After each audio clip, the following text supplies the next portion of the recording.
Management Institute UK as our esteemed chief guest and honoured about his participation today. Mr. Munir will provide us with invaluable insights in the programme of the Management Skills Development Initiative.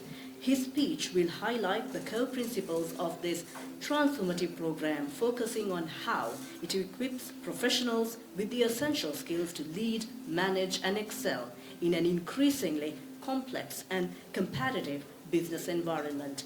We look forward to hearing his expert perspective on the importance of these critical management capabilities. Over to you, to our chief guest, Mr. Zain Munir, to address the gathering. To be here. I would like to first of all say that our partnership with BIMT is a very strategic and a very powerful one.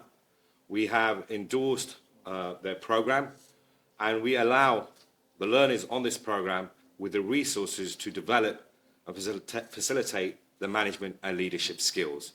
CMI is a global accreditation, and it also gives a pathway to gaining the chartered status, something only the CMI can provide. But I'd like to introduce myself. I'm Zain Munir, Head of International Sales and Engagement at CMI. And I want to give a bit of context, first and foremost, about who we are. So the Chartered Management Institute was actually formerly known as the British Institute of Management. We've been running for the last 77 years. 2 years ago, we celebrated our 75th anniversary. Our vision is simple: to have better led and better managed organizations, and we do that by increasing the number and standard of professionally qualified managers. Our goal remains the same today as it was then, to raise the quality and standard of management in the workplace.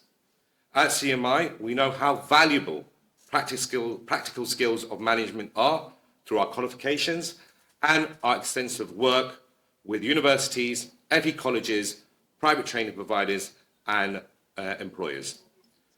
Now, we turn accidental managers into conscious, competent, and confident leaders.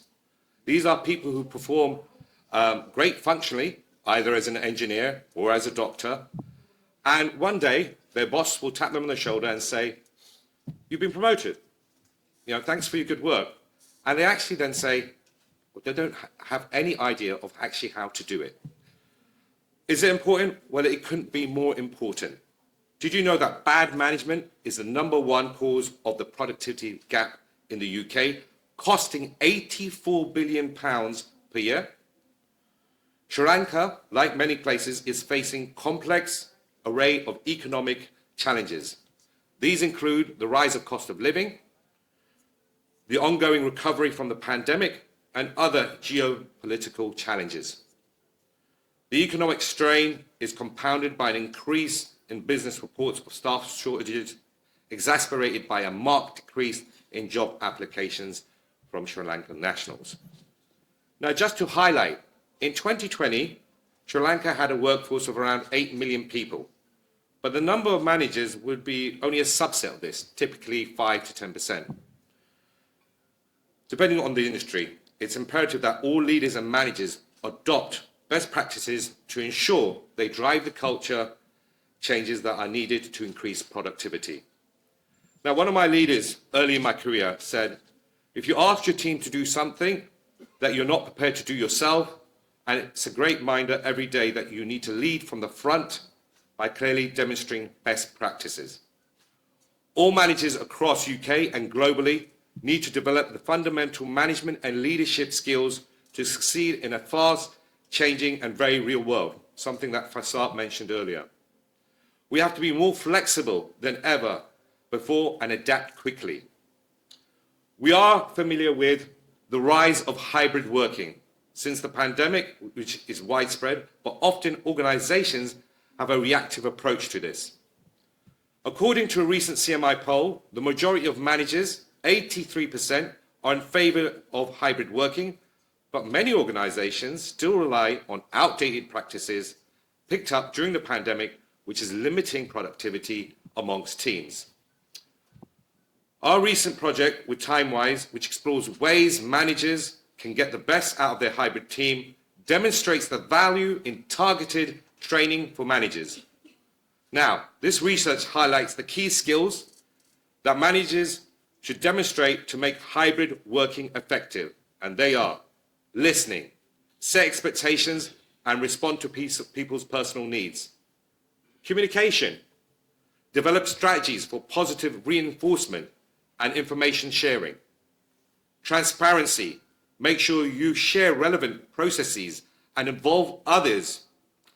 Connections, create cohesion and build in regular contact, something that I do a lot with my team, because most of the people I manage is a hybrid. I have a team in Malaysia and I also have a team up in the Middle East.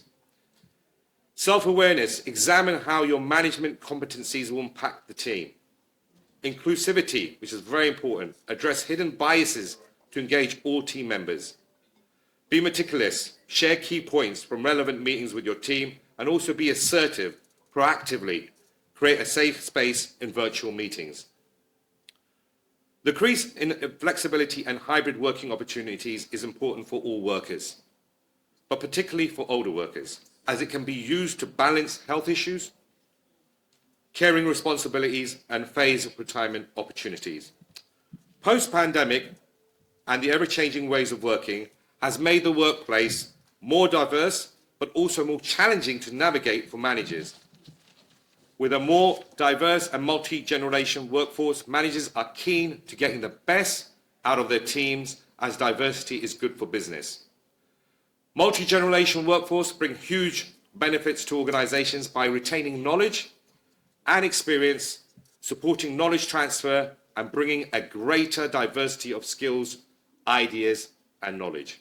Now, according to the OECD estimates, real GDP per capita could be 20% higher by 2050 if we were able to build multi-generational workforces and give older employees greater opportunities to work. Now, a recent CMI polling found that 9 out of 10 managers believe that older workers bring a wealth of knowledge and expertise to the workplace. Building that multi-generation workforce yields a stronger pipeline of talent, increases resilience, and improves workforce continuity, stability, and retention of know-how. It is important to acknowledge that workplace well-being is becoming increasingly important amongst all teams, especially amongst these multi-generational teams, and the expectation of managers to meet the well-being needs of their workforce. Ensuring staff well-being should be a top priority for managers. We know that healthy and happy employees lead to a productive workplace. Managers should be equipped with skills to bring out the very best in their employees.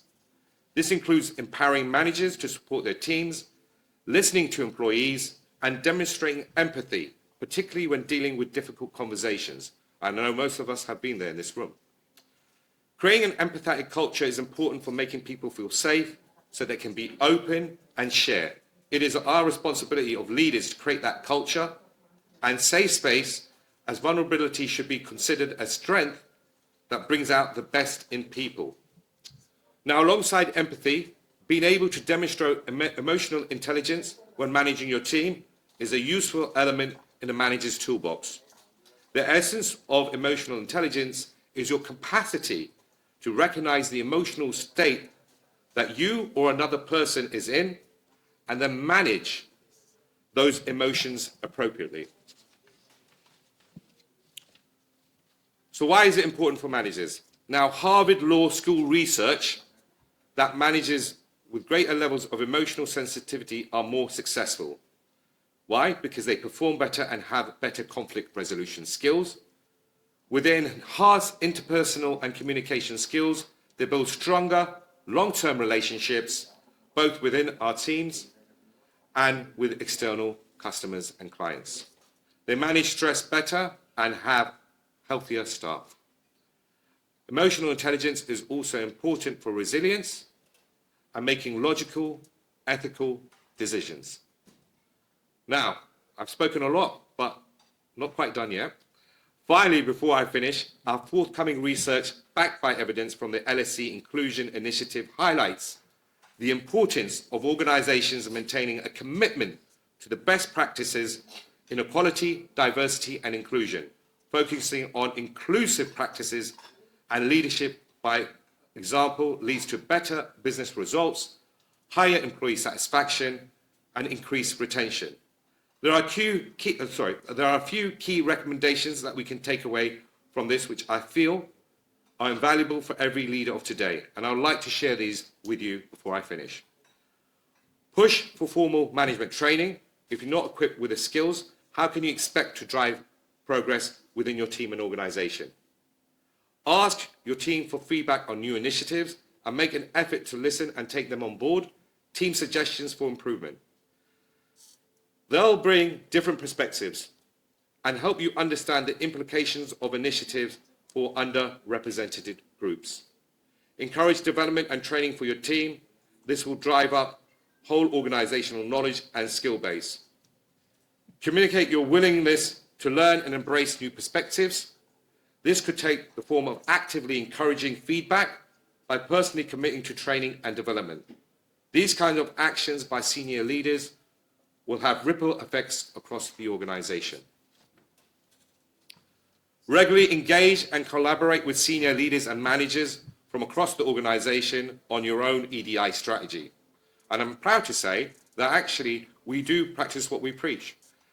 Here at the Sri Lankan Regional Board, we have our first female president who has joined us today, Kamaya. Establish a baseline for action by gathering information about the composition of the workforce. Analyze the data to gain a better understanding of pay, progression, recruitment, and retention, and identify if there's a bias or pay gaps, and use it to develop an action plan with clear accountability and success measures. Prioritize guidance, training, and support for managers alongside clear and robust EDI policies. Clearly communicate these policies and systems with new and existing staff, and review their effectiveness, relevance at regular intervals. Demonstrate consistent actions when incidents or harassment or discrimination occur, include dealing swiftly with bad behavior. It's very important to call that out as quick as possible. It has no room for the workplace. And evaluate internal approaches and consider evidence of what works elsewhere to improve linkage between actions to improve inclusivity and improved organizational outcomes. And the last piece I will leave you with, we all need people who can navigate us towards a better future. But you wouldn't ask a random stranger to help navigate a plane through a storm. You'd want someone who is trained, experienced, and has the capabilities to withstand the pressure. You'd want them to be there because they're the best at the job, not what gender, what age, ethnicity, and so on they were.